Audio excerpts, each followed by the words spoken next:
حضرت امینه مبارکه وایي چې کله د ولادت د پیغمبر د پیدایش شپې را نږدې سوې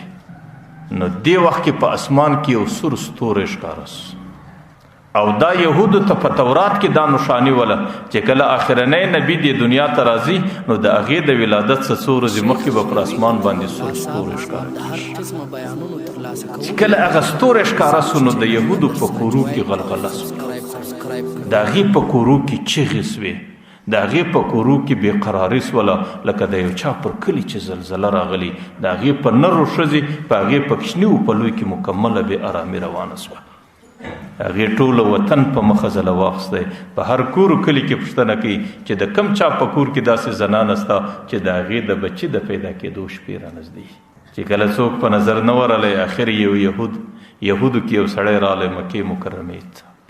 او مکه مکرمه کې د قریشو په خاندان کې پوښتنه وکړه نو خلکو قریشو د حضرت امینې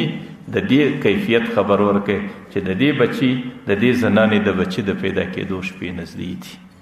حضرت امینه وایي هغه یهودي چې زه ولیدم زما حالات یې وپوښتل نو هغې په ډېرو چغو باندې نارې کې ول یا بني اسرائیل قد رحتم عنکم النبوه ای د اسحاق اولادې ځکه بني اسرائیل د اسحاق علیه السلام اولاده وه ستاسو څه نبوت ووته او نبوت د نن سبا د اسماعیل علیه السلام د اولادې په نصیب سو